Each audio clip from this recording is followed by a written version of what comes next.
Jā, tad pieminot Čaitaņas Mahāprabhu atnākšanu, ir viens tāds redzējums, un vispār visi šie iedalījumi, ka mēs kaut ko iedalām, sadalām pa klasēm, pa grupām, pa pamatiem, un tas ir tāds brīdis, ka mēs tā kā paņemam, teiksim, ziedu, un sākam viņu sadalīt pa lapiņām un aprakstīt, ka tā ir sakne, tas ir kāds, tas ir zieds, un bieži vien daļa cilvēkus tas šķebina, jo tad, kad mēs sākam dalīt, tad pazūd tā zieda, tas brīnums. Un daļai cilvēkiem ir vajadzīgs, lai ir vienkārši tas brīnums, neko nekā nedalīt, neko neteikt, vienkārši būt tajā plūdumā. Un citiem cilvēkiem gluži pretēji, ja viņš ir tajā plūdumā un nesaprot, kā tas brīnums ir uzbūvēts, viņam pietrūks tā izpratne, kas lācītam vēderā, kā daudz bērnībā dara, kad viņam uzdāvina manteņu, ja viņi sāk ar to skatīties, kas ir vēderā. Tad pastīsimies uz 5 dažādiem veidiem, kā cilvēks var redzēt vienu un to pašu notikumu šajā gadījumā. Čaitaņas Mahāprabhu atnākšanu, jeb garīgo dzīvi. Te ir teikts, ka pirmajā solī, jeb pirmajā attīstības stadijā, jeb pirmajā līmenī, cilvēks garīgo dzīvi redz ļoti, ļoti īpatnēji. Ja jūs pastītos sev dzīvē apkārt vai pastīšamies katrs uz savu dzīvi, kā mēs sākām garīgo dzīvi, tad tie ir ļoti, ļoti īpatnēji stāsti. Teiksim, ir viens cilvēks, kas garīgo dzīvi bija klausījies Toršnau lekcijas un no citas lekcijas, kur viņš bija dzirdējis, cik svarīgi ir no rīta stāvēt zem augstas dušas, un bija noskaidrojis, ka, lai dzīve būtu veiksmīga un dzīvē cilvēks nopelnīt daudz naudas un sasniegt visu labumus, vajag skaitīt lūkšanas uz krillītēm 16 apļus, un tad viņš to bija salicis kopā, lai tas viss būtu efektīgāk. Un viņš vairāk kā pusgadu skaitīja lūkšanas uz krillītēm 16 apļus, stāvējot zem augšu dušas. Visu laiku, 2 stundas? Jā, jo viņš grib, un tik tiešām viennozīmīgi cilvēks saņēma ļoti, ļoti īpašu dāvanas, jo tās ir tās askēzes. Ir, teiksim, cilvēki, kas skaita lūkšanas uz galvas stāvot. Ir cilvēki, teiksim, kristīgajā tradīcijā ir tādas garīgās grupas, kas sevi per ar ķēdēm, un tā viņas sevi sopēr. Tad ir cilvēki, kas lieto visu kaut kādas palīgvielas, visādas sēnes, visādas dziras, kalmes, LSD un vēl kaut ko, lai cilvēks sasniegtu šos garīgos apskaidrojumus. Ir visādas ļauno garu izdzīšanas, ir tādi dievkalpojumi, ko var redzēt aiziet, ka tur cilvēks uznāk uz skatuves, un cilvēks, ko visu uzrunā par mācītāju, viņš ļoti tādā pacelātā balsī, viņš kliedz un dejo un lec augšā, un tad viņš uzliek rokas uz galvas, un tad kliedz, un tad tas cilvēks, kurim ir uzlikts rokas, viņš nokrīst zemē, tad putas ārā nāk pa muti, un viņš tirinās un raustās un kliedz, un visi aplaudē, jo viņu izpratnē tā ļaunā gara izdzīšana, un tas cilvēks ir pestīts. Un šī ir tā pirmā grupa, ko, ja mēs paskatāmies sev apkārt, kas ir viss neiedomājamākais veids, kā cilvēks garīgi mēģina progresēt, tas ir tas, kā lielākā daļa no mums sāk. Citiem tas ir mazāk dramatiski, bet īsāk sakot, tas ir laiks, kad lielākā daļa no mums dzīvo vispār bez nekādiem principiem. Mēs esam kaut kur salasījušies, sagrābstījušies, kaut ko sasumējam ar kaut ko kopā, un tad mēs kaut kā nebūtu darām. Teiksim, runājot par dievībām, kad cilvēki ir dzirdējuši, ka dievības vajag barot, tad ir cilvēki, kas daži tā, kad atnāk mājās ar visu kastu un iepērk kur maisiņiem, viņi noliek uz altāra, tā teikt, dievs saēdies. Un tā teikt, mums Sibīrijā ir veselā vēdiskā sampradāja, kas dievam piedāvā arī ļoti stiprs un grādīgus dzērienus, un viņi ir sakuši, ka viņiem Indijā tur nevajag grādīgos dzērienus, jo viņiem ir silts. Bet mums ziemeļos vajag grādīgos dzērienus. Viņi piedāvā dievam grādīgos dzērienus, tad viņi noņem no altāra, tad visi lieto mahāprasādu un visiem ir jautri. Tā kā viss šitais veids, teiksim, tad ir dažādas nebūt visādas lietas, ko jūs varētu redzēt vai vēdiskā vai kristīgajā tradīcijā, ko jūs redzat sev apkārt. Vienkārši ir svarīgi apjaust, ka tas ir vienkārši veids, kā cilvēks sāk. Un daļa šo procesu turpina tik ilgi, kamēr viņš iegūst kaut kādu personisko krīzi vai attiecību krīzi. Daļai šajā laikā jau ir salauzta ģimene, viņi ir palikuši vieni, visi ir aizgājuši, pamesti, viņš ir, teiksim, ir viena tāda pilsēta Sibīrijā, kur bija viens tāds milicis, kas strādāja pa milici, un vienu dienu ejot apgaitā, viņš saprata, ka ir Jēzus Kristus. Un, ka viņš ir Jēzus Kristus, viņš atnāca no darba mājās, visiem to sāk stāstīt, un simtiem cilvēku noticēja, ka viņš ir Jēzus Kristus, un viņš aizbrauc kur tur uz Sibīriju, kuru viņam izveidot saules pilsētu. Un dzīvo saules pilsētā, prom no elektrības, prom no kā, un cilvēki veic garīgo praksi un tic un runā par Dievu un dalās par Dievu. Ir svarīgi saprast, ka tas ir dabisks process vai tā laikā. Bet tā, ka mēs sākam, tad, lai kurā garīgajā tradīcijā tas nebūtu, tas var būt vismistiskākais veids, kā tas izskatās no malas. Cilvēks runā par to tā, it kā tas būtu absolūti normāli un pašsaprotami. Un tad, kad mums ir kaut kāda iekšējā krīze, ārējā krīze, ekonomiskā krīze, personiskā krīze, tad mēs saprotam, ka tālāk tā vairs nevar, ka mēs esam sevi noveduši un apkārtējos, un tad parasti iestājās šis otrais līmenis vai otrais solis, kad mēs kļūstam ļoti ortodoksāli. Ortodoksāli ir tāda, ka mēs pieķeramies pie kaut kāda būt svētā norādījuma, svētā cilvēka, svētā raksta, kaut kādas svētās tradīcijas, un tas ir tas laiks, ko es esmu dzirdējis, ka mēs esam gatavi cilvēks nosist ar Bībeli. Un mēs paņemam kaut kādu tur svēto norādījumu par to, ka, ja teiksim, ir cilvēki, kas, teiksim, paņem norādījumu par to, ka, lai Dievs būtu priecīgs, ir jābūt veģetārietim. Un tad cilvēks kļūst par veģetāru tik tādā absurdā veidā, ka viņš visus sauc par līķēdājiem, par bendēm, par slepkavām. Visi radinieki saka, jūs slepkavas, jūs līķēdāji. Baigi dzirdēt. Jā, un tas ir šī otrā stadija, ka cilvēks kļūst ļoti ortodoksāls.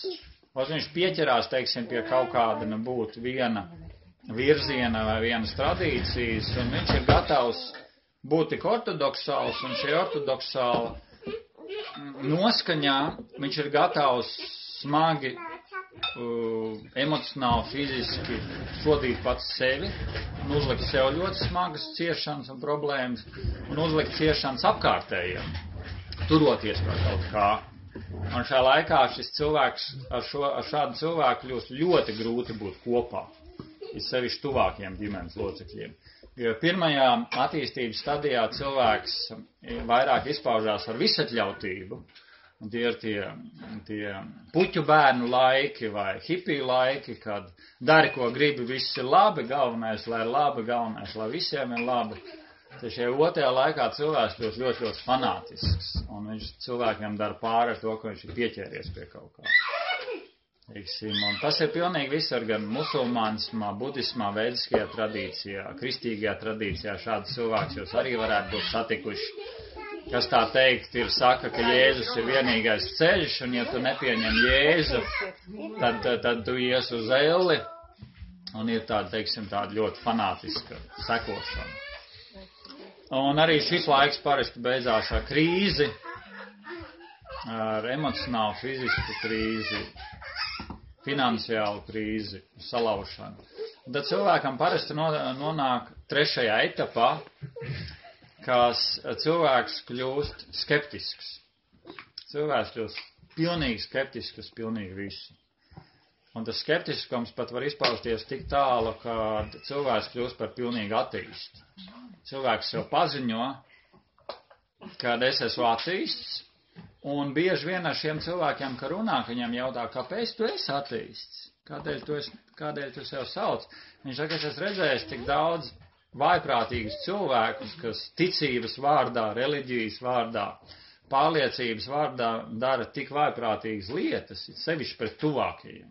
Sevišķi pret pašiem tuvākajiem, ka man negribas sevi asociēt ne ar vienu no šiem cilvēkiem. Un viņš saka, un es savā dzīvē vienīgo normālos cilvēkus, kurus es saprats, ir attīst. Un morāli. Viņi ir cieņpilni, laipni, uzmanīgi. Un bieži vien šīs trešās fāzes cilvēks ir interesanti tā, ka viņi sauc sev pa attīstiem, viņi nostājās pret Dievu, viņi nekad neies baznīcā, viņi nostājās pret visu reliģiju. Bet, ja mēs paskatāmies uz viņiem, ir interesanti, ka viņi ir ļoti, ļoti cilvēcīgi. Viņi ir ļoti, ļoti uzmanīgi, maigi, sirsnīgi, iejūtīgi. Un bieži vien šie cilvēki uzvedās ar šo pirmo 2 grupu cilvēkiem daudz cilvēcīgāk, tad reāli veidojās būt patīkām viņu klātbūtnē. Varbūt nesaucot vārdā, arī jūs arī varat savā acu priekšā redzēt arī kādu tādu cilvēku sev riņķī, kas it kā Dievam netic, bet tagad runā, redzēt, ka viņa dzīves pamatā ir ticība kaut kam augstākam, kaut kā kam visu pamatā, visu aptverošu. Tas ir tas, un cilvēks dzīvo tajā, bet tajā pašā laikā nostājās pret reliģiju vai sekošanu reliģijai. Un tāda pēc šī etapa, tā laikā, tas ir laiks, kad liela daļa cilvēku pamat garīgās organizācijas, kurām viņi ir piederējuši, teiksim, viņi ir bijuši tur luterāņi, viņi pamet, vai bijuši ir iestājušies kādā citā organizācijā, viņi pamet, viņi novēršās no skolotāji, viņi pamet garīgo praksi. Un tas ir tas 3. periods. Un tas 4. periods ir periods, kas ir tas, uz ko mums būtu svarīgi meditēt un apjaust, kas ir vajadzīgs, lai mēs paši līdz tam nonākam. Kad mēs sākam redzēt veselumu. Jo šajos pirmajos 3 etapos garīgās dzīves, kas notiek, ka mēs kopējam. Ja mums ir guru, ja mēs viņu pielūdzam, un mans guru glezno bildes, un man arī ir jāglezno bildes. Mans guru,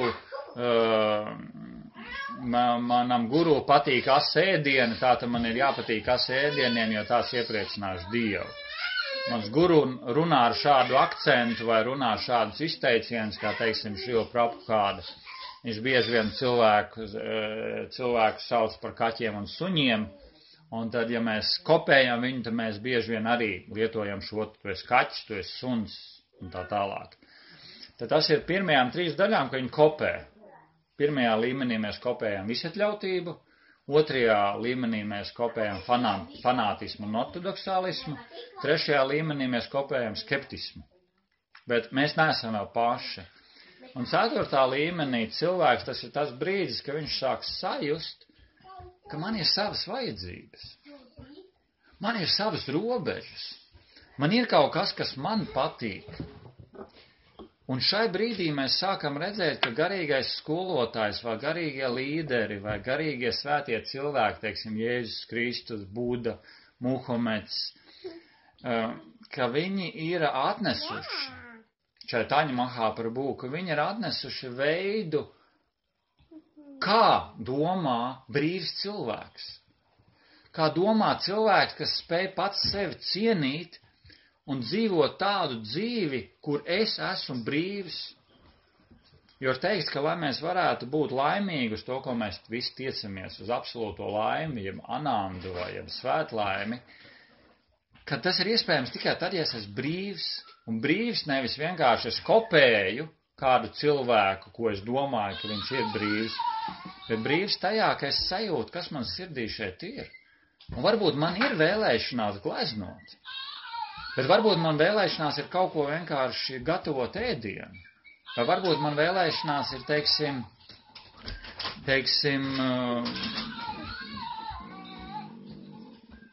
zīmēt, vai, teiksim, Loka Pāvanī, viņa taisa tik brīnišķīgas lēles, un tā izpaužās, vai Signi jūs dalties, jūs izpaužaties mūzikā.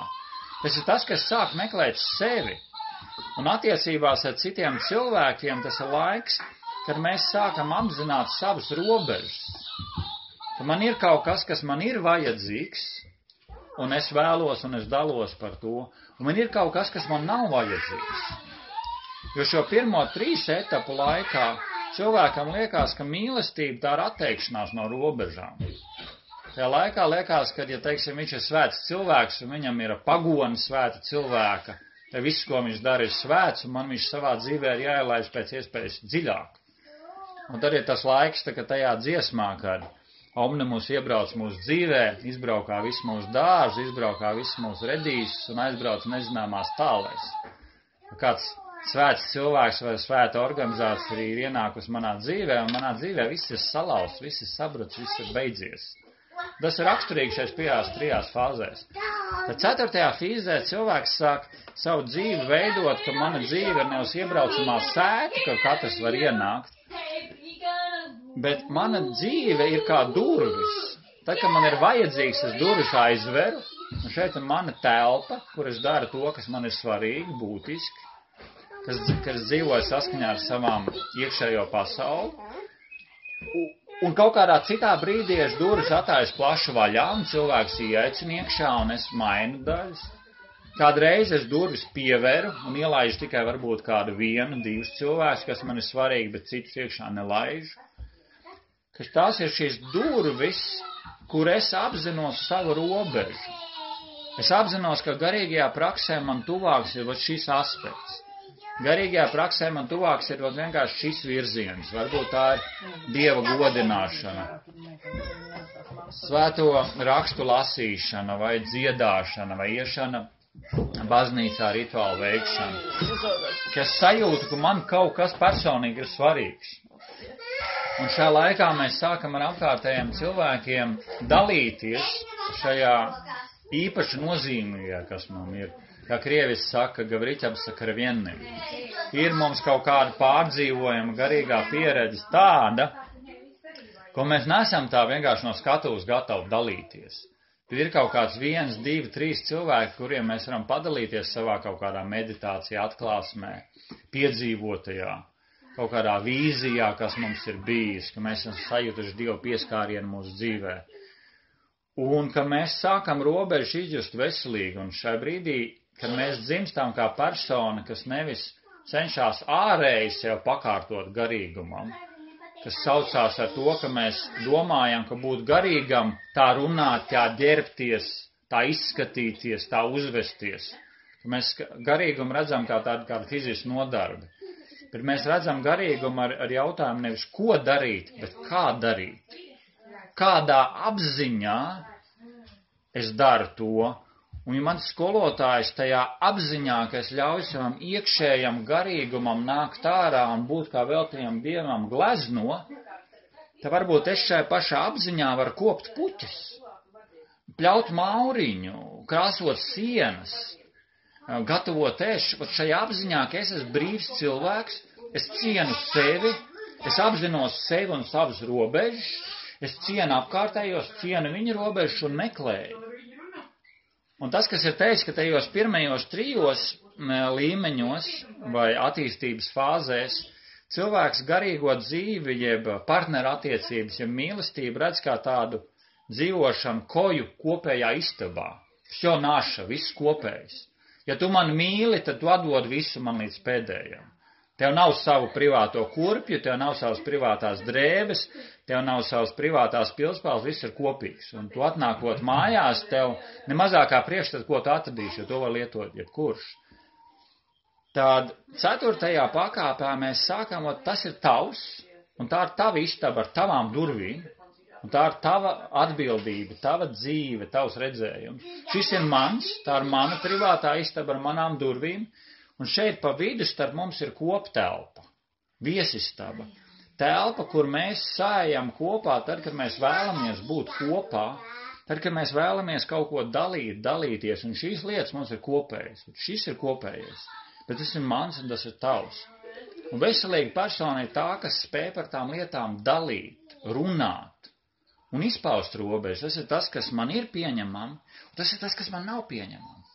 Tas ir tas, kas ir manas vajadzības, un tas ir tas, kas nav manas vajadzības.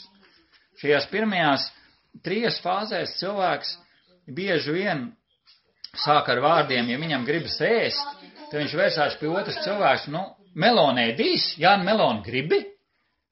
Un Jānis saka, es negribu meloni. Un tad viņš noskumst, jo šajā fāzē cilvēks pietrūks drosmi pateikt, man gribas meloni, Jāni, kā domāju, mēs nopirkt meloni, jo man meloni gribas. Jā, es saku, ok, ja tev gribas, tad šeit nav problēmas. Tas ir tā nobriedus persona. Bet pirmajās 3 fāzēs mēs mēģinām, ja es gribu, tad man vajag uzspiest kādam citam, lai viņš arī grib. Un ja viņš grib, tad es tā kā sevi parādīšu kā svētu cilvēku, un viņš saka, jā, es priekš tevis nopirku melonu. Un tagad es viņam un Jānim tā kā ir jāuzmina par to, kad, ja man jautā, vai tu gribi, tad tas nozīmē, ka tas otrs grib, un tad man ir jāmelo, kad es gribu. Un tāpēc tam beigās īsti nav saprotams, ka vispār notiek. Un ja mēs runājam par partneru attiecībām, ja mēs sākam jau nonākt tur, tad tas laiks ir vispār vaiprātīgs, ka tu īsti nemaz nevar saprast, kur esi tu, kur ir otrs, un garajā dzīvē tas pats. Mēs sanākam kopā, mēs it kā kaut ko darām, bet nav īsti priekšstats, vai vispār tas kādam ir vajadzīgs. Un 4. fāzē mēs sākam apzināties, jā, tas ir tas, kas man patīk, tas ir mans stils. Tas ir tas, kas patīk Panč Pandavam, tas ir tas, kas patīk Signei, tas ir tas, kas patīk Loku Pāvanī, tas ir tas, kas patīk Oskaram, tas ir tas, kas patīk Ancēm. Tad mēs mēģinām likt kopā atrast. Un tas ir jautājums, ka mēs dzīvi redzam kā burvīgumu, kā spēli. Un šai fāzē ir raksturīgi, kad cilvēks sāk garīgo dzīvi redzēt ļoti, ļoti personīgi. Kad cilvēks izlasa kaut kādu raksturu vietu, un tajā vietā viņš kaut kā ieredz tādu aspektu, ka tu paklausies, un viņš saka, wow, es nebiju iedomājies, ka tā varētu. Ka var redzēt, ka tas cilvēks runā nevis ar kaut kādām filozofijas vai tekstu klišejām, un vienkārši tikai bārstās ar kaut kādiem skaļiem saukļiem, pat var redzēt, ka tas cilvēks runā ka tas nāk no viņas sirds, varbūt tas vēl vārdos kaut kā tā mazliet klibi vai kaut kā nesanāk, bet tu jūt, ka tie vārdi nāk no viņas sirds. Nevis vairs vienkārši no prāta, ka viņš vienkārši izdomā. Un skaļi atreferēts fāzes reizēm, ka šais pirmajās 3 fāzēs redz, ka cilvēki runā, tu viņus var nolikt jebkurā vietā, un viņš runā tā kā gramofona lente, tā kā kasete. Tu nospied, un tu jau zini, katrs nākošais teikums, kas būs. Tā runa ir pilnīgi vienāda. Jūs visi esat ellē, jūs esat pazuduši, nākat pie manis, es jūs izglābšu, es jums iedošu buru formulu, jūs būsiet laimīgi. Dariet tā, kā es saku. 4. fāzē mēs sākam būt ļoti personīgi pret sevi, un mēs sākam, tas ir tas laiks, kas, teiksim, Latvijā var redzēt, tie cilvēki, kas liek kopā, teiksim, katolicismu, luterānismu, pareizticīgu, budismu, vēdiskās kultūras airu, viņš sāk likt kopā kaut ko no kabalas, kaut ko no ezotērikas, kaut ko miksē, un viņā kaut kas dzimst. Viņā sāk kaut kas dzimst, un viņš sāk apļaus, wow! Šeit izrādās, ka Dievs nav vienkārši kaut kāds opijs tautai, vai vienkārši narkotika, bet izrādās, ka Dievs ir dzīvs. Izrādās, ka Dievs ir gan manī, gan cilvēkos apkārt, ka Dievs ir viņos.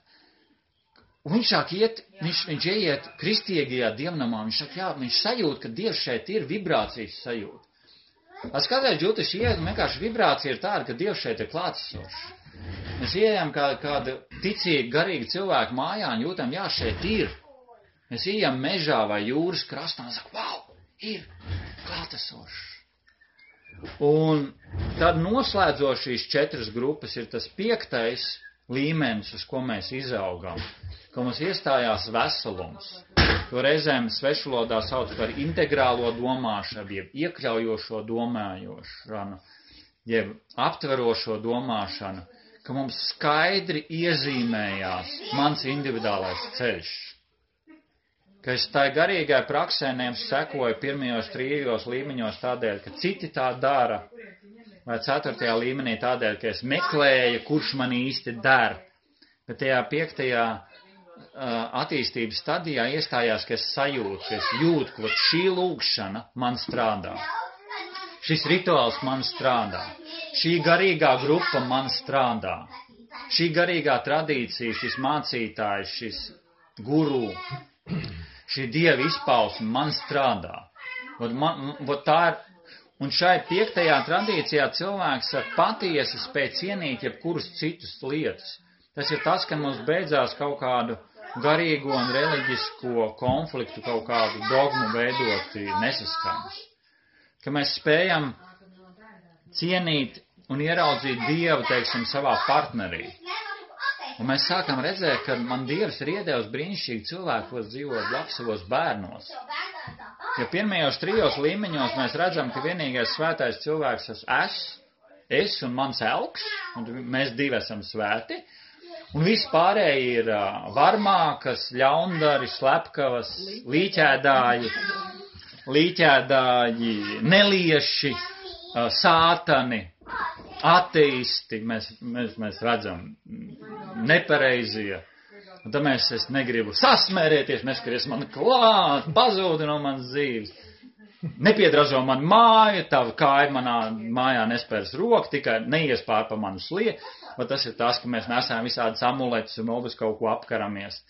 Es, teiksim, nesen kāds redzēju vienu cilvēku, kas seko vēdiskajai tradīcijai, un es biju tā pirmajā brīdī tās sabijos. Ir tāda vēdiskā īpaša zīme, ar visu cieņu pret to zīmi, un es atteiktu, bet viņa ir tāda liela. Un viņš ar tām zīmēm visu jau bija apkarinājis.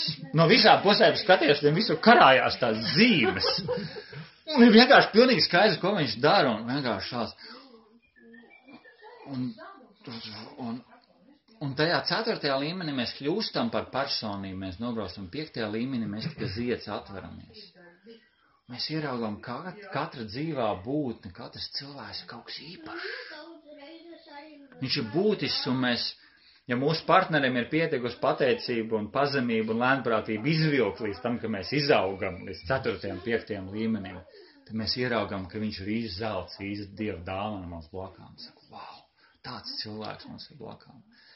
Un tajā brīdī ir laiks, kad mēs sākam ieraudzīt pašu sevi un redzam, ka es nevis esmu kaut kāds netīrs, nevajadzīgs, apgrēcināts vai tajos pirmajos 3 līmeņos mēs domājam, ka es nekad nebūšu laimīgs tādēļ, ka man bērnībā vecāki pret mani tā izturējās.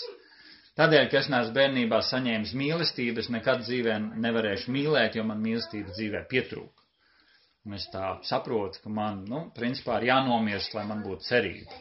Tad varbūt nākošajā dzīvē, pēc tam, kas būs piedzimis par sunu, un aiznākošajā varbūt tā kā par cilvēku, es varu cerēt, kad man būs laba ģimene.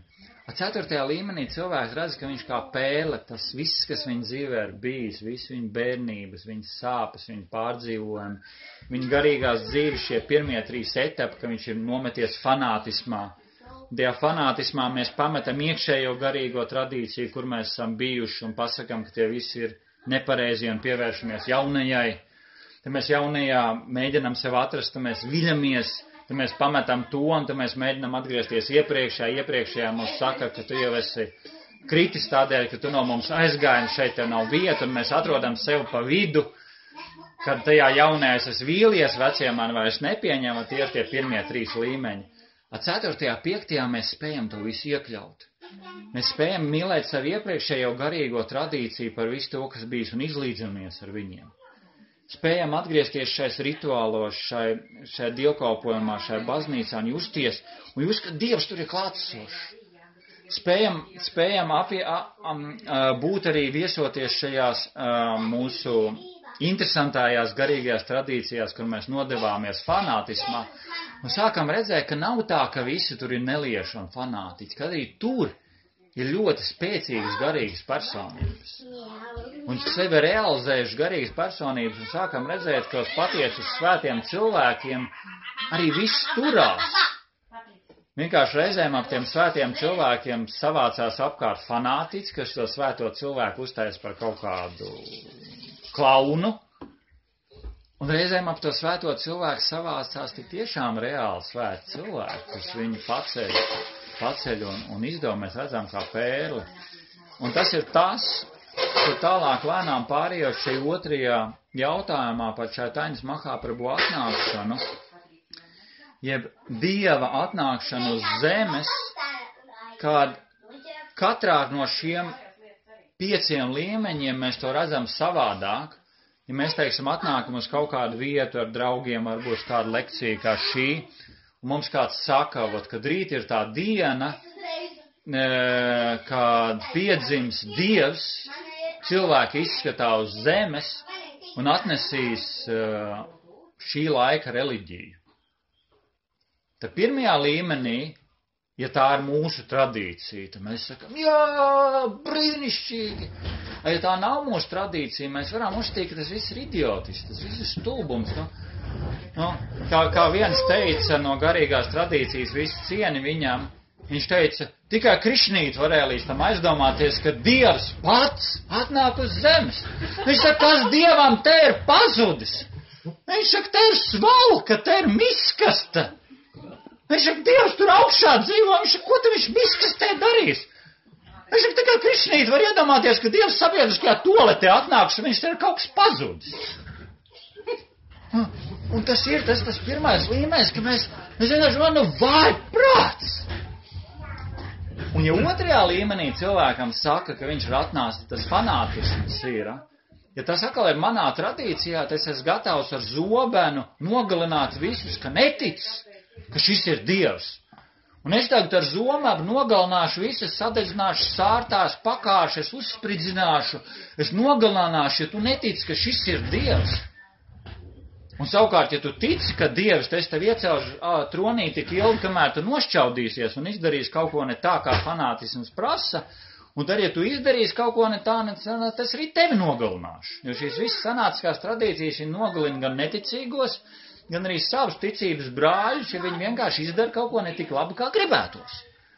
Viņš ir vienu brīdi svētais, un, teiksim, pēc tam viņš tiek nogalināts. Teiksim, kas ir musulmaņiem, viņiem šī sāpe, kad bija Muhameda dēls, pēc tā, kas vadīja vienu musulmaņu grupu. Un ar musulmaņu grupām izveidojās ļoti asa cīņa. Un viena cita musulmaņu grupa šo Muhameda dēlu sagūstīja, nolika un ļaunprātīgi un ļoti agresīvi par viņu ņirgājoties, viņu spīdzināja, nogalināja ar zobeniem, vienkārši vidū daudzi. Un vienkārši to izdarīja tik ļoti ļaunprātīgi, agresīvi un ņirgājoties pret viņu, kas ir ļoti, ļoti sašķēls, un joprojām šīs divas grupas ir, kas savā starpā cīnās ļoti smagi valsts iekšpusē. Jo viena grupa nevar piedot to, ka tā otra grupa, cik tur tos 1000 gadu apakaļ, to izdarīja, un par to viņi cīnās. Un tas ir raksturīgi šai otrajai attīstības stadijai. Un šīs stadijas, ko es teicu, 5, tas var būt mūsu personīgs iekšējais ceļš šais 5 stadijās. Tas var būt mūsu vai konkrētās garīgās grupas attīstības ceļš, kā garīgā grupa attīstās šajām 5 stadijām cauri. Tas var būt valsts, jeb kultūras ceļš, kas ir. Oskar, tas, ko es stāstu, nav pa sarežģītu?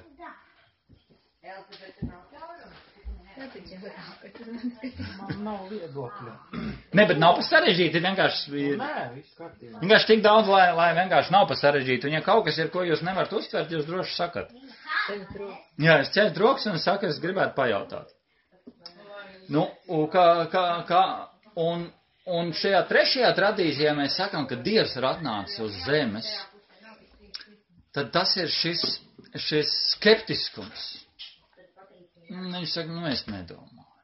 Labi, ja jau viņi grib ticēt, lai viņi tic, bet, kas viņam te ko meklē? Es nedomāju, ka Dievs vispār ir, un es nezinu. Vienkārši tas ir tāds skeptiskums, kas ir, bet šajā 3. stadijā cilvēki ir ļoti cilvēcīgi. Viņi ir ļoti pieklājīgi, laipni, un viņi tā ļoti skaļi pat neizsaka savu viedokli. Ja viņam nepajautā, viņi neuzbāžās. 1. 2 līmenī cilvēki ļoti skaļi izsaka savu viedokli. 3. šajā skeptiskumā cilvēks neizsaka. Un viņam var būt tāds, labi, ja tu gribi ticēt, tici viņam, bet, neapgrūtini man ar savām pasakām. Viņš saka, neuzbāzies man ar savām pasakām. Viņš saka, lasa savus pasakas vakaros, bet netraucē mani. Un tad tajā 4. stadijā, ja cilvēks dzird, ka Dievs ir atnācis uz zemes, viņš jau sāk skatīties. Viņš sāk skatīties, Dievs, kur tas vēl ir minēts? Kristietībā minēts, ka Dieva dēls ir atnācis. Budismā ir minēts, ka Buda ir atnācis un Budā ir aprakstīts 300 Budas iepriekšējās dzīves, kā viņš ir attīstījies. Viņš saka, musulmānismā tur. Un viņš jau sāk skatīties, viņš jau sāk analizēt, viņš saka, tas tur ir bijis, tas tur. Cilvēks sāk vilkt līnijas kopā, sāk vilkt šīs tradīcijas, teiksim. Mēs aizvakar runājām ar vienu cilvēku, kas šobrīd pēta Latvijas un Lietuvas vietu nosaukumus, salīdzina tos ar sanskritu un sāk sāk veikt izvedumus, viņš saka, wow, viņš saka, te jau var būt, ka Latvijā un Lietuvā tā vēdiskā kultūra sanskrits te jau ir bijis 1000 gadu atpakaļ. Viņš jau redz, viņš saka, ka tur tas ciematiņš, tā upīte tā saucās, un tas sanskritā nozīmē to, kā viņš tieši stāstīja, viņš saka, mums ir šitā te dobele. Un dobele priekš mums, tā ir vienkārši dobele priekš mums, tas neko nenozīmē. Bet viņš ir atradis, ka sanskritā tas nozīmē bedre, jeb ieplaka. Un dobele vēsturiski ir zināms, ka tā ir pilsēta, kas atrodas meteorītu krāterī. Viņa ir tāda liela bedre. Liela. Un viņš saka, no tā viedokļa ir pilnīgi skaidrs, vienkārši tie cilvēki, kuri runāja tajā valodā sanskritā, viņi nosauc, ka šī ir bedre, jo tā arī viņi ir. Jo to arī cilvēks saka, kas vienvārdus saka, vietvārdus nedēļ pēc tāda varianta, ka met lejā bunģu, un ja noskan džim, džam, džam, tad to vietu nosauc par džim, džam, džam, ka visas vietas, kas ir iedotas, ir saucās vai nu purs, vai ielejiņa, vai kalniņš, pakalniņš, priežu sils, egļu, dūksnājs. Tie visiem nosaukumiem, vietvārdiem, viņiem ir jēga apakšā. Un šai 4. līmenī mēs sākam, jā, redzēt, tas ir. Un 5. līmenī, ja saka, ka Dievs ir, mēs jau varam caur savu iekšējo atklāsmi jau mēģināt jau savienoties ar to noskaņu. Un tad, ja cilvēks saka, ka Jēzus Kristus nāk un Dieva dēls, tad viņš jau jūt tajā šo, saka, blagagavieņie, to jūt, ka jā, to Dievu klātbūt. Mēs sakām, jā, tagad ir līgo vakars un tagad ir, un mēs sakam, davai aizbraucam, un mēs tagad tur ugunskurs un visu tur dedzintos. Un mēs sakām, jā, te var just, ka te viss vibrācija ir, te ir vibrācija. Un tas ir tas, ko apjaust, kurā brīdī mēs esam. Un šeit ir svarīgi apjaust, ka šeit nav runāts, ka kāds no tiem līmeņiem ir pareizs vai nepareizs, bet redzēt, ka viņi ir dabiski attīstības posmi. Un pirmajos 3 līmeņos cilvēkiem lielākoties ir ļoti liela konflikta ar visiem pārējiem. Jo pirmajos 3 līmeņos cilvēks atzīst savu grupu. Ja viņam ir pirmajā līmenī visatļautība, tad viņš atzīst visus, kuriem ir visatļautība. Panki, puķu bērni, hipiji, pilnīgi visatļautība viņš visus atzīst. A cilvēki, kas grib kaut kādus likumus dabūt, viņi uzsaka, ka viņi visi ir krituši. Tad viņi atzīst savus, un viņi principā visus citu grupus, pat arī nākošos līmeņus uzskata, ka viņi ir pilnīgi krituši cilvēki, prātiņi izkūkojuši vecāki. Nu, ko tu gribi, nu? Viņiem jau veselā saprāta nav. Bet 4. 5. līmenī mēs spējam redzēt to veselumu. Un tad runājot tieši par šo Čaitaņas Mahaprabhu atnākšanu, tad Čaitaņa Mahaprabhu atnāca laikā un vietā, kas bija 500 gadu atpakaļ Indijā, Navadvīpā, kur bija savācies Indijas krējums, zinātnes krējums.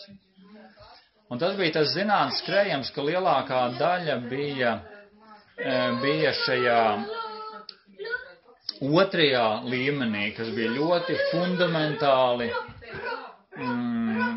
fanātiski, ortodoksāli cilvēki. Un 3. līmenī, kas bija kļuvuši par skeptiskiem un kas reliģiju izmantoja kā ļoti labu veidu, kā nopelnīt naudu. Kuri reliģiju bija uztvēruši un izmantoja kā ļoti veiksmīgu biznesu.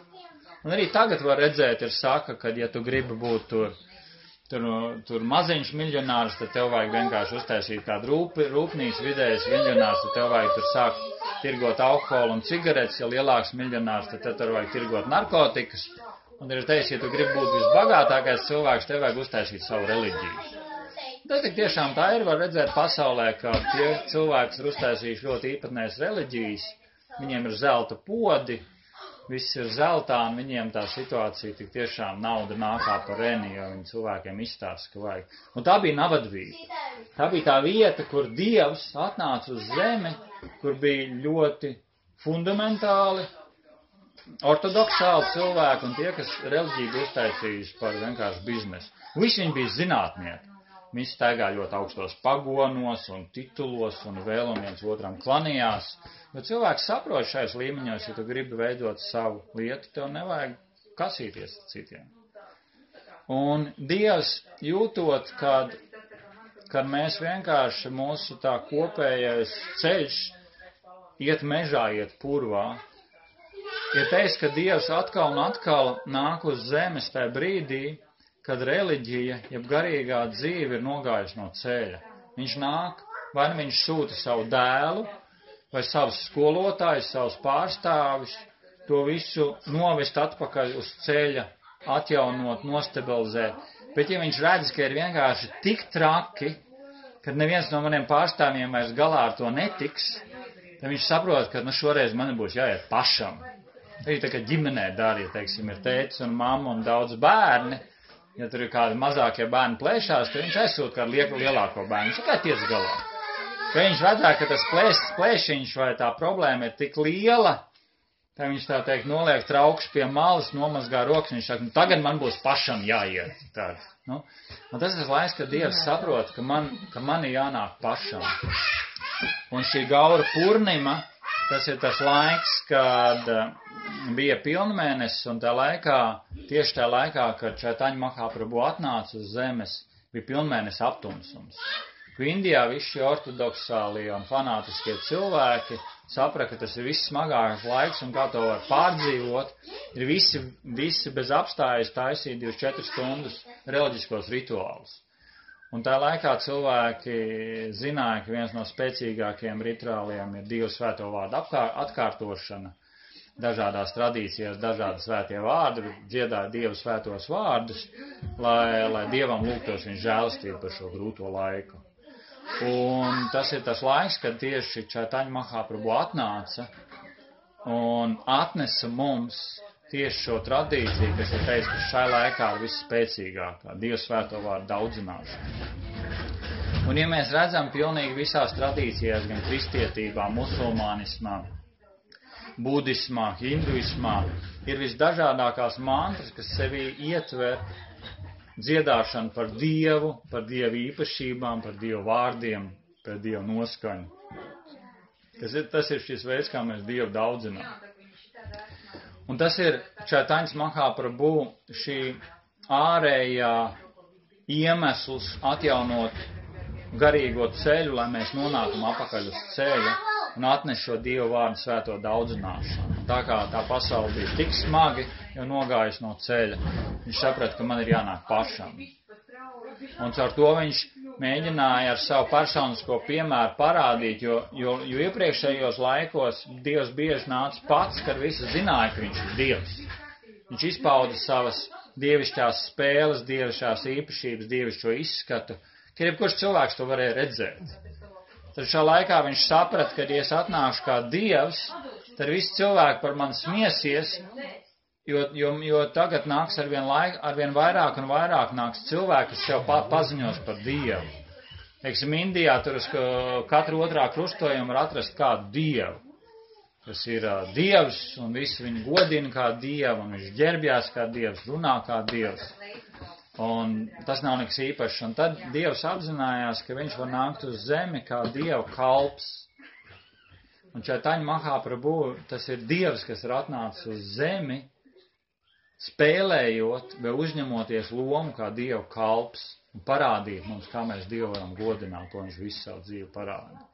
Tā ir tas viņa ārējais iemesls. Taču Dievs ir raksturīgs ar to, ka viņš ir Dievs, ka viņš vienlaicīgi spēj piepildīt vairākus iemeslus. Viņš var ar vienu darbību piepildīt daudzas un dažādas vajadzības. Tā teikt, ir viens tāds stāsts arī no vēdiskās kultūras, kur vienā Krišņas templī bija sētnieks, kas visu dienu slaucīja Dieva templi.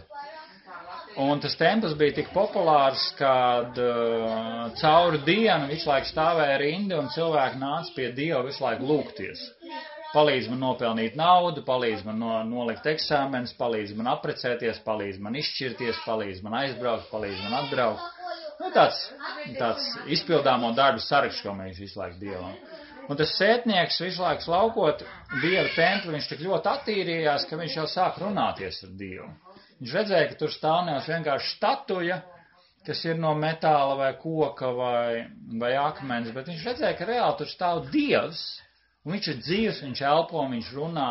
Viņš jau varēja sākt ar viņu sarunāties, un runājoties slaukot templi, viņam sāka veidoties šī tāda līdzjūtība, sastradaņie, tāda empātija pret Dievu. Viņš saka, Dievs, un tev ir smagi. Viņš saka, tu no 8 rītā līdz 10 vakarā tur stāv visu laiku vienā pozā, viss tev visu laiku nāk. Viņš saka, tu esi noguris. Viņš saka, es gribētu Dievs, lai tu atpūties. Un Dievs viņam saka, bet kā es atpūtīšos, ko es tagad aiziešu projām, cilvēki atnāks, viņi jau neredzēs mani. Un tas sētnieks tajā līdzjūtībā, viņš saka, bet Dievs, vai daram tā, es pastāvēšu tavā vietā. Viņš saka, tu aiziet atpūties, atpūtīm kājas, un es pastāvēšu tavā vietā. Un Dievs viņam saka, bet kā tad tu pastāvēsi manā vietā? Un viņš saka, bet tu taču esi Dievs. Viņš saka, mēs samainamies. Tu man iedod savu formu, un es stāvēšu, un tu paņem manējo formu, un tu vari vienkārši iet pagulēt. Viņš saka, tu sētnieku formā vienkārši iet pagulēt aiz mājas, un zālītē viss būs ok. Viņš saka, Dievs paglabā Toma. Bet Dievs viņam saka, bet redz, stāvēt, te nav tik vienkārši. Viņš saka, kas nav tik vienkārši? Jo tikai stāvi. Viņš saka, nē, tā kā tu stāvi un cilvēki tev lūdzās, tev vajag būt ļoti maigam un iejūtīgam pret visam. Bet tev vajag darīt tā, lai tev nav vēlēšanās iejaukties cilvēku dzīvē. Lai tev nav vēlēšanās mainīt vai kaut kādā veidā izdabāt cilvēkiem vai glābt cilvēks. Mūsos ir šie vēlēšanās, šis glābējs. Mēs redzam, ka kādam ir slikti, un mēs tūlīt metamies viņu glābt. Un ja mēs redzam, ka kādam slikti, un tas cilvēks nezina, ka viņam slikti, tad mēs viņam izstāstām, ka tev ir tik slikti, un es tūlīt tevi izglābšu, un tev būs labi. Viņš saka, to nevajag. Viņš saka, tu vienkārši stāv un klausies. Un sētnieks teica, labi, viņš saka, nav problēmas, saka, Dievs grib tā stāvēšu, un tagad viņš stāv, un tagad pirmais, kas atnāk ļoti bagāts miljonārs, pie viņa lūgties, ka viņš tagad ir darījis jaunu darījumu, un lai Dievs viņu svētī, ka viņš var daudz nopelnīt. Tas miljonārs atnāk ar lielu čemodānu naudas, noliek sev blakus un lūdzās, un tāds pārņemts no tām lūkšanām viņš aiziet un to čemodānu aizmirst. Liels čemodāns ar naudu. Un tas sētnieks, kas ir tā Dieva formā, viņš grib mesties reiz pakaļ, tad viņš saprot, ok, Nākošais atnāk viens nabaks, ubaks. Viņš ir atnesis kaut kādu netīru grasi, santīmu gabaliņu iemetā urniņā. Un saka, Dievs, viņš saka, man vienkārši naudas nav vispār. Man ir mājā jāuzliek jums, man ir jāpabaro bērni. Viņš saka, man naudas nav vispār. Dievs, palīdz, iedod kaut ko. Un viņš tajās lūkšanās lūdzās un atver acis, un viņam priekšā stāv čemodāns. Viņš attais vaļā un naudu, viņš saka, paldies, Dieviņš, tu man naudu ied. Viņš patiek ķemodāns skrien mājās. Nākošais atnāk jūrnieks. Viņš saka, Dievs, lūdzu svētī mani, es tagad dodos tālajā reisā. Un es dodos tagad tālajā reisā, un man vajag tavu svētību, lai es labi izbrauktu. Un tā brīdī, kamēr viņš lūcās, tā brīdī atnāk šis bagātais cilvēks ar policistiem un saka, man te tikko bija nauda, viņi ir nozagti, šitais jūrnieks to nozag.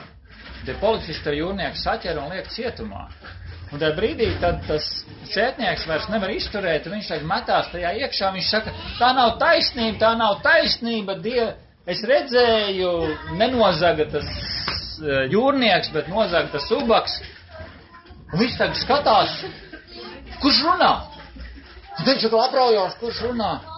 Un tas bagātais cilvēks, viņš saka, neticiet viņam, tas viss ir māņi, viņš ir, un viņi ieliek viņu cietumā. Un tagad tas sētnieks ir tā sakreņķējies, un Dievs vakar atnāk pie viņu mainīties, un viņš saka, man tik sāpīgi ir tas jūrnieks reāli ciet, viņš ir ieliks cietumā un pa neko. Un tad Dievs viņam viņš saka, tev ir svarīgi apzināties, ka viss, kas mūsu dzīvē notiek, es personīgi jau 100 un 1000 dzīves esmu izplānojis. Viss, kas mūsu dzīvē notiek, tā ir vienkārši nevis nejauša notikumu sakritība, bet tas ir Dieva īpaši uzrakstīts skaņdarbs, mākslas darbs, uzzīmēta glezna, ko katram notikumam tumšam ēnas glaznai vai baltam, gaišam notikumam, patīkam vai nepatīkam, viņam ir savu vieta. Viss, kas man patīk, nepatīk, ir vieta. Visiem cilvēkiem, kas man patīk, nepatīk, sāpīgi, viņiem ir savu vieta. Un tikai ejot laikam, atskatoties atpakaļ, mēs sākam redzēt, jā, tam, kas notika, tam bija ļoti būtiska lieta. Mēs sākam redzēt, mēs to iemācījāmies. Un šai brīdī šis sēdnieks saka, jā, bet Dievs, bet kāpēc tas šim jūrniekam nevainīgiem ir jāsēž cietumā? Un Dievs viņam saka, viņš saka, redzi, tas bagātais cilvēks, viņš patiesībā ir zaglis. Viņš visu laiku ir zadus, un šī nauda nemaz nepiedara viņam.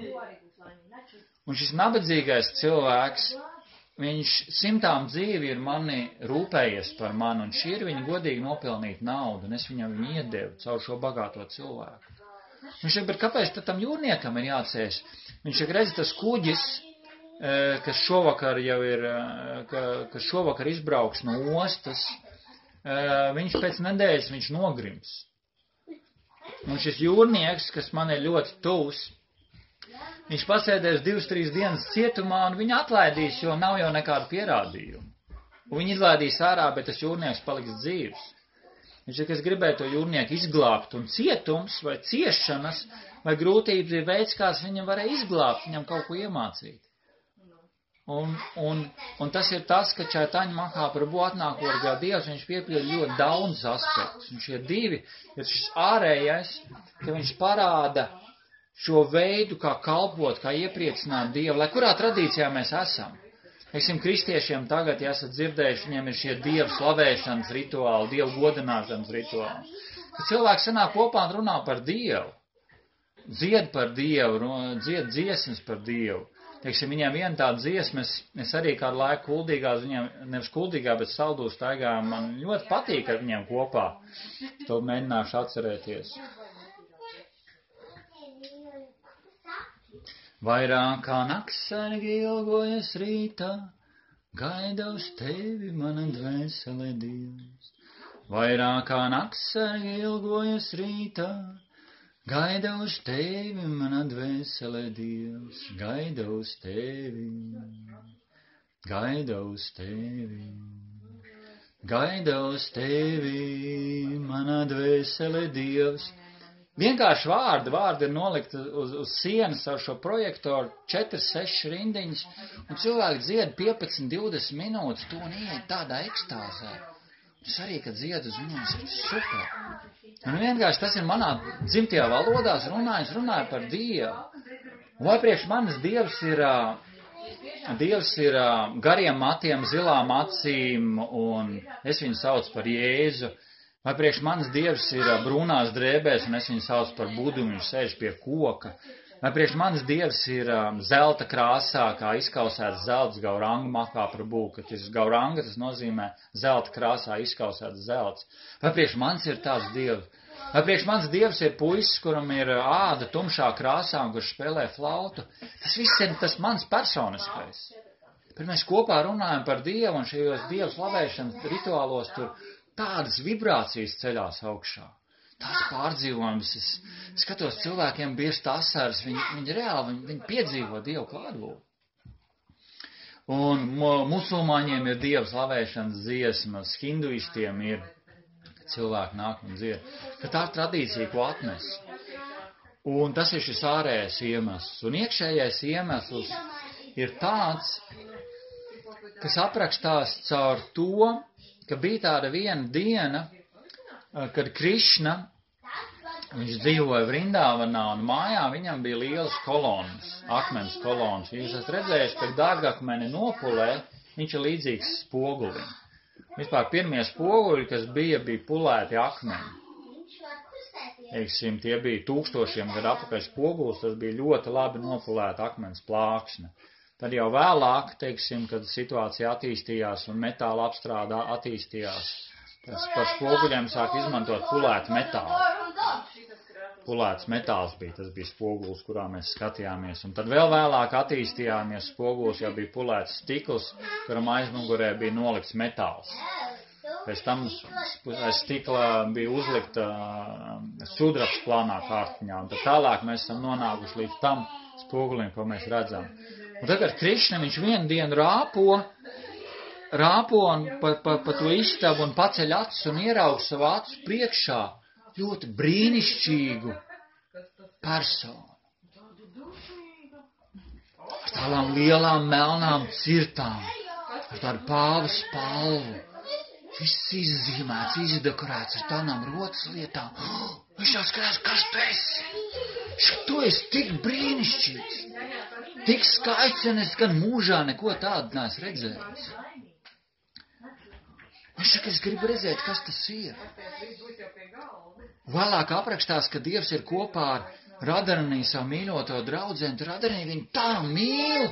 Viņa katreiz, ka Krišna ieraug, viņa saka, viņa vienkārši krīt ekstāzē un ir laimīga. Un Krišna visu laiku grib domāt, viņš saka, mana mīļotā sieviete, mana mīļotā dvēsele ir tik laimīga redzot mani, bet es jau pats nekad sevi neesmu redzējis, tikai kā spogulī. Man gribētos sevi redzēt īstenībā, kāds es esmu. Iedomājieties cukurs. Iedomājieties, cukurs stāv cukurtraukā. Un mēs katrs iebraucam ar savu karotu, un mēs sakam, super, viņš ir garšīgs, tā ir. Bet cukurs, vai te viņš zina, ka viņš ir salds? Jo cukurs jau pats nekad nevar sagaršot savu saldumu. Un lai cukurs varētu sagaršot savu saldumiņu, mazais cukuriņš, viņam ir jābūt par kaut ko citu, kas var sagaršot. Un redzot to visu, kad Krišnu no vienas puses mēs saucam, ka viņš ir tas, kas izjūt vislielāko laimu un svētlaimi. Mēs sakām, tas ir tas, kas izmanto vislielāko garšu. Mums ir tāds jēdziens rasarāģi, viens no Dieva vārdiem rasarāģi. Ka Dievs ir tas, kas piedzīvo vislielāko emociju, attiecību, saldumu, piepildījumu. Un Krišna saka, viņš saka, bet jūs jau ņirgājieties pa mani. Jums visiem jau tiek vairāk. Tāpēc, ka es jau tikai daļu atblāzmu no tā, ka man ir kaut kāds kaifs, no tā, ka jums ir kaifs. Bet es nekad neesmu piedzīvojis to saldumu, to brīnišķību, to pārdzīvojumu, to ekstāzi, jo es jau sevi nekad īsti neesmu redzējis. Man vienkārši ir Dieva lāz, Dieva sots visu laiku piedzimt pašam par sevi, par Dievu, un es jau nemaz sevi nezinu. Un tas otrs aspekts, iekšējais uzdevums, ka Dievs teica, es gribu sevi redzēt no malas. Es gribu piedzīvot, kā jūtās tā dvēsele, tas cilvēks, tas Dieva kalps, kas mani redz no malas. Es gribu piedzīvot to mīlestību, ko piedzīvo Radharanī, ka viņa skatās un tiekās un domā par mani. Es gribu piedzīvot to mīlestību, ko piedzīvo ganu meitenes gopijas, ka viņas tiecās skrien uz manu flautu. Un tad Krišna dalījās ar Radharanī un saka, es gribu atnākt uz zemes kā mans kalps.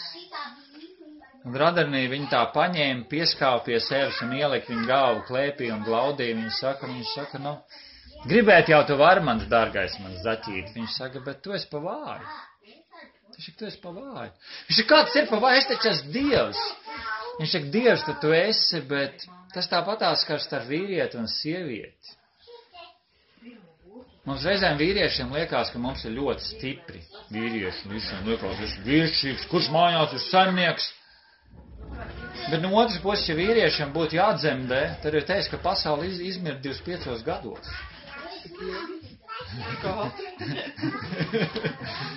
Jo vienkārši neviens vīrietis to neparakstītos. Un ja vīrietis parakstītos, tad labi, ja viens bērns, bet otru nekad mūžā. Sievietē savādāk, lai cik viņai smagi būtu šis viens bērniņš, lai cik viņai šie 9 mēneši būtu, bērniņš piedzimst, viss ir aizmirsies, un viņi nākošajā dienā saka, man gribas vēl vienu. Tad arī 9 mēneši viņi ir teikuši, nekad mūžā nevienu, tas ir pēdējais. Bet bērniņš piedzimst, un tad sievietes smaida, viņas pazīst to vīriešu, to nepazīst. Un Radharanī viņam saka, viņš saka, tu esi vīrietis, tu nevari to izturēt. Viņš saka, tu dabūsi sirdstriek, tev sirds pārplīsīs, piedzīvojuši šo mīlestības pārdzīvojumu, ko sievietes piedzīvo. Viņš saka, tu to nevari. Bet Krišna teica, man gribas. Viņš saka, pažēlo man, un tad Radharanī teica, viņš saka, labi, viņš saka, ja tas tev ir tik ļoti svarīgi. Viņš saka, tad darīsim sekojuši. Viņš saka, tu piedzimsti, kā savs kalps, un es piedzimšu kā tavs sirds. Un es tevi no malas pārklāšu pati ar sevi. Un Radharanī, viņai ķermenis kā izkausēts zelts. Un tie, kuri redzējuši mājās darbnīcā vāroties tādu zeltu katlu, tādu lielu katlu vāra, un ka katlu vāra, tad viņam tos netīrums dzen ārā. Tad tie, kas ir redzējuši, ja gadījumā jums nav pagrabā, var pasties internetā, YouTube'ā zelts vārās, viņam tā krāsa ir tāda īpaši vizuļojoša. Tā nav tā kā saule, jo saule ir statiska. Viņš stāv un tu skaties, un viņa ir statiska. Bet vērošais zelts, viņš ir tāds, tā kā brīžiem tā kā krējums, brīžiem tā kā saule, brīžiem tā kā mēnesis, brīžiem tā kā tāda met. Tā krāsa ir tik ļoti specifiska, ka viņu nevar nosaukt nevienā krāsā, un tāpēc lieto to jēdzienu kā izkausēts zelts. Viņš ir tā kā pilnīgi balts, tā kā pilnīgi sudraba, tā kā pilnīgi saulains, tā kā pilnīgi,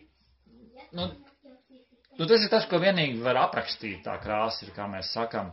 Mēs arī sakam aronija krāsa vai tur asens krāsa. Jo ir tādas krāsas, ko mēs nevaram pateikt, un tā, ka mēs pasakām to, tad tas ir tas etalons. Sivēnrozā, jā. Jā, žīdruds, kaut vien mēs saprotam, ruds nevar saprast, pa kur rudum iet runa. Ja saka žīdruds, mēs zinām, tas ir tas rudums. Jā. Tad šis gauranga, tas nozīmē izkausēta zelta krāsā. Un Radharani āda ir kā izkausēts zelta krāsā, ka viņi skatās, viņi ir tik brīnišķīgi un saka, mēs to ieraugam, tie vienkārši viss dzīvē ir attīrās un mēs izjūtam augstāko laimi. Un te ir teicis, ka Radharani, viņa teica Krišna, viņš saka, labi, es atnāšu kā tavs sirds, jo viņš zināja, ka ja Krišnam būs Krišnas sirds, tad viņš mirs ar infarktu, tā ka viņš pirmoreiz pats sevi ieraudzīs, viņš to nepārdzīvos. Jo sievietē sirds ir daudz spēcīgāk. Ja esat iepazinuši citas sievietes vai sevi, tad jūs varat redzēt, ka visdrausmīgākajās lietās mēs varam pārdzīvot un sirds vienkārši saraujās. Tad paiet kāds brīdis, mēs atkal atkopamies un kā viss ir labi. Mēs spējām, vīrietis, teiksim, daudz grūtākās lietas pārdzīvot. Ranī teica, es piedzimšu kā tavs sirds un es tev pārklāšu no malas. Un tas ir tas, kas ir gauranga, ka tas ir pats Krišna, pati Dieva augstākā personība, pats Dievs visā savā pilnībā atnācis ar Radharani sirdi un Radharani ķermeņa krāsā, lai piedzīvotu to, ko piedzīvo tas, kas ieraug uz Dievu. Un tā arī bija, kad Čaitaņa Mahaprabhu, tad, kad atnāca, un rīt mēs svinēsim viņa atnākšanu dienu, kad bija 500 gadu atpakaļ, tad pirmos savas dzīves 12 gadus viņš tēloja fanātisku šo skeptisko loģiku. Viņš iegāja tajā loģiku aprindā un tēloja sanskrita skolotāju, debatēja, strīdējās ar visiem, kāds ir Dievs, un argumentēja ar visiem, un cilvēkiem bija ļoti sāpīgi. Un caur to viņš parādīja, ka caur loģiku un argumentiem mēs Dievu nevaram piedzīvot. Tā nākošie viņa dzīves periods, 18 gadi, bija laiks, kad Dievs piedzīvoja Dieva klātbūtni. Viņš sastapās ar garīgo skolotāju, viņš tika iniciēts, un Dievs viņam iedeva svēto vārdu daudzināšanas praksi. Hare Krishna, Krishna Krishna, Hare Rāma, Rāma Rāma, Hare. Viņa skolotājs Išvaru Purī, tā kā viņi inicijēja tad viņš kā loģicis, viņš prasīja skolotāju, viņš saka, kādu garīgo praksu man veikt, lai es varētu Dievu piedzīvot, Dievu klātbūtni piedzīvot. Un Išvaru Purī teica, tu esi vienkārši muļķis, tu esi vienkārši loģiķis. Viņš saka, tev īsti neko iedot nevar, tu esi vienkārši stulbs. Viņš saka, vienīgais, ko tu vari vienkārši daudzināt šo svētā vārda mantru, kas ir Dieva svētie vārdi, ir Hari, tas ir Dieva forma, kas visu paņem, vai paņem no mums to, kas nav vajadzīgs. Jo, ja mēs sakam, ka Dievs paņem visu, tad visu viņš var paņemt tikai to, kas neesmu es, viņš var paņemt visu mūsu ēnu projām. Bet, teiksim, kā jau mēs runājam par zeltu, kā zeltu attīra, Par dzīvesudrabu? Zelta attīra dedzināšanu. Viņi dedzina bezgalīgi augstā temperatūrā, un šī bezgalīgi augstā temperatūra viņi sadedzina visu, kas nav zelts. Jā, un tas ir tas, ka arī tas ir tas, kas paņem no mūsu dzīves projām visu to, kas tiešām neesam mēs un kas nav vajadzīgs, un dzīvē paliek tikai tas, kas ir vajadzīgs.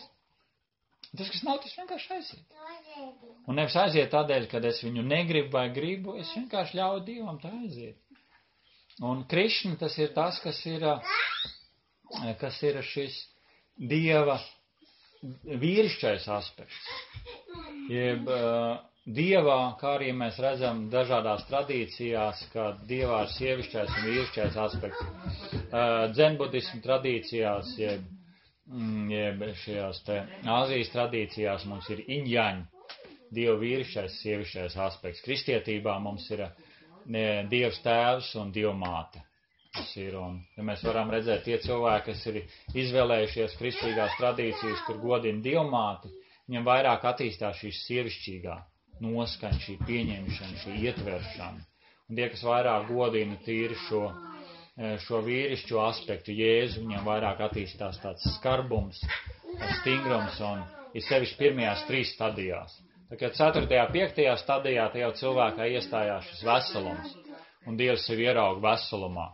Kā mēs varam redzēt, tad Jānis Rubens uzrakstīja šo grāmatu Viņu un viņš, un ko izdala, ko runā. Un tur viņš runā par šo iekļaujošo, apturošo aspektu. Un cilvēki, kas ir pirmajās 3 grupās, viņi ļoti kritizē, jo tur viņš ir aprakstījis par Jēzus redzējumu, ka Jēzus ir aprecējies, viņam ir bijusi sieva un pamato, kā tas tur bijis. Un daudz cits lietas, kas cilvēkai nav pieņemama.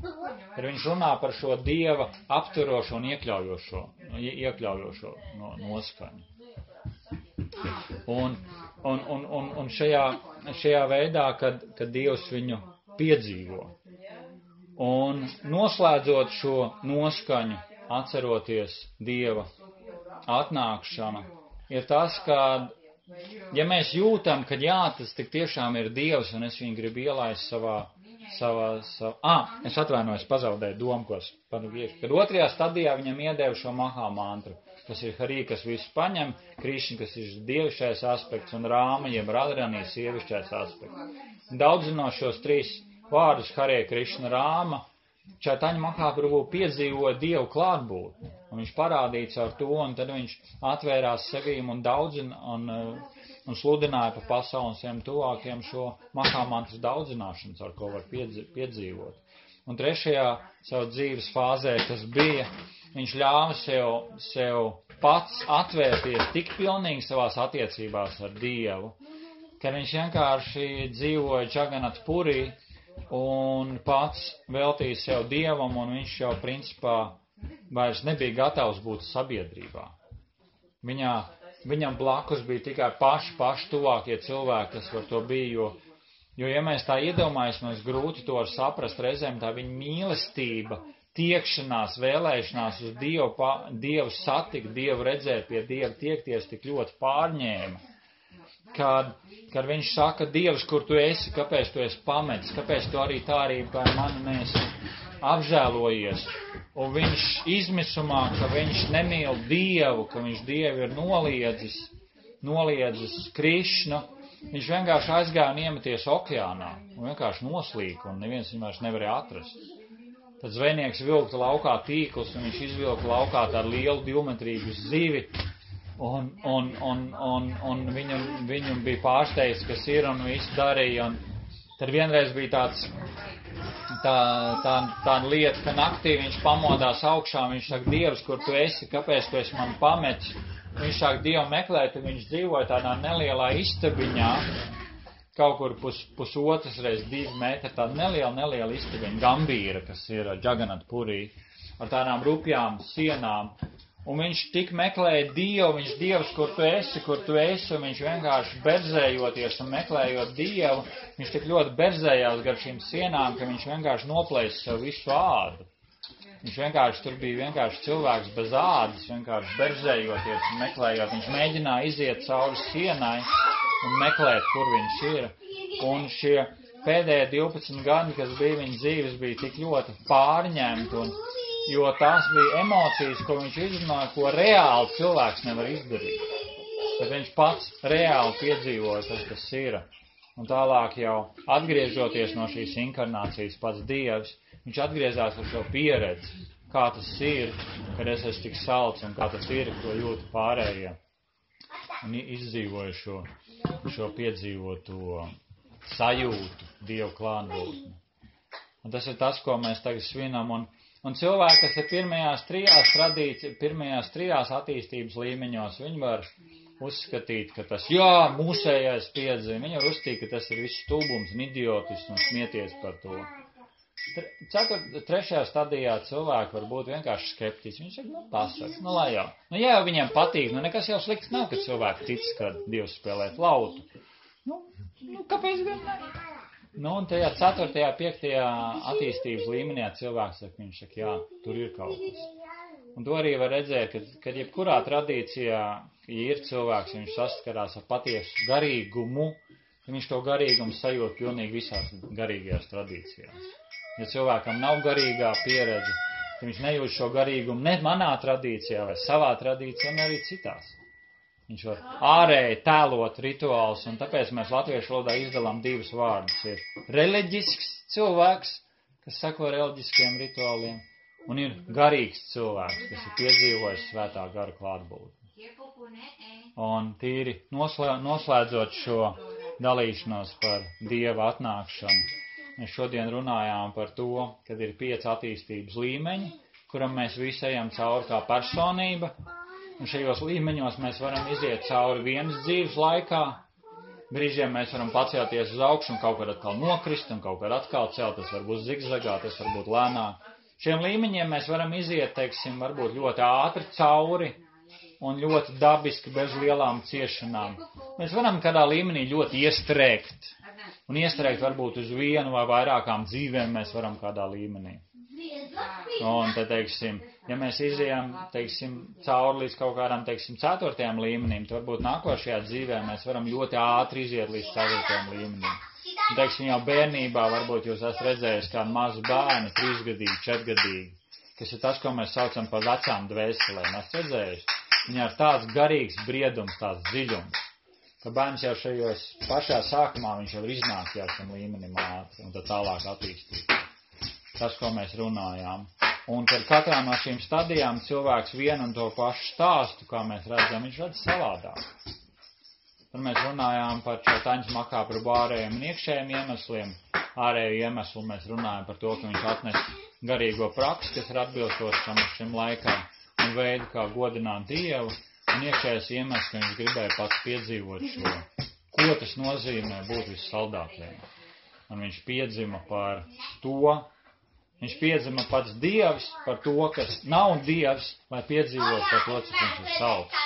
Un Radharani, viņa mūžīgā daļa, kas ir pilnīga daļa no Dieva, bet atdalīta no Dieva, lai viņi varētu sajust šīs attiecības. Tas ir tas saucamais, ko ir grūti aptvert ar loģiku, bet viegli aptvert ar sirdi. Ka Dievs, vīrišķais un sievišķais Dieva aspekts ir viens un vienmēr kopējs un nav dalāms, bet tā pašā laikā, lai šeit būtu pievilkšanās, viņi ir atdalījušies. Tā lampiņā. Šeit ir plus un mīnus, un tāpēc, ka šeit ir plus un mīnus atdalīti, šeit ir gaisma, siltums vai dzirksteli pa vidu. Bet, ja mēs saliekam plus un mīnus kopā, tad viņš nodeg, izsit korķis un nekas nav. Tādēļ arī Dievs ir atdalījies, vai vīrišķo, sievišķo ir atšķirība, lai būtu šis, arī šeit uz zemes var redzēt, ja mēs esam starp to, ka starp vīrieti un sievieti ir dabiski šī dzirksteli, viņi ir. Un, ja to var piedzīvot. Un tas ir tas, ko Dievs ir atnācis. Viņš ir atnācis kā pats Dievs, bet Radharani, Dieva mūžīgā mīļotā sieviete, viņa atnāca kā Dieva sirds, jo Radharani saprata, ka Dievs neizturēs pats mīlēt sevi kā savs kalps, un arī pārklāja Dievu no ārpus, tādēļ tas ir Dievs, kurš tradicionāli ir tumša mākoņa krāsā, jeb tamalkoka krāsā, ka var redzēt tāds tumšs liepas mākonis, ka nāk, es saku, tārtā. Dieva krāsa, ka tā ir viņa, bet tajā pašā laikā viņš ir pārklāts un piedzimis kā zelts. Tā kā es esmu ļoti pateicīgs, ka jūs devāt iespēju padalīties par Čaitaņa Mahāprabhu, par Gaurangu, par Gauru Purnimu, un ar to arī es gribētu noslēgt šo oficiālo daļu. Varbūt kaut kādi 1-2 jautājumi, ka mēs varētu paņemt visu kopā, un tad mēs noslēgtu arī to daļu, un tālāk, ja ir jautājumi, mēs varam pārunāt privāti, bet tad, lai nav tā, ka visiem ir jāsēž un jāgarlaikojās. Varbūt kaut kāds 1-2 kaut kādi īsi jautājumi, ko mēs paņemtu kopā, un tad tālāk turpinām vakaru tā, kā saimnieki redz, un ja ir kādi privāti jautājumi, tad droši pārunāt savā starpā, vai man pajautājiet. Labi, ir vēl kādi 1-2 jautājumi, ko gribu pajautāt par lekciju?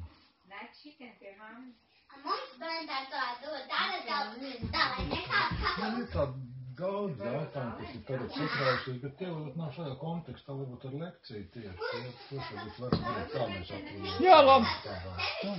Es domāju, ka varbūt tas, ka mūs viena gaita, ka mēs viņus varētu apolišot. Labi, tad es arī noslēgšu ierakstu.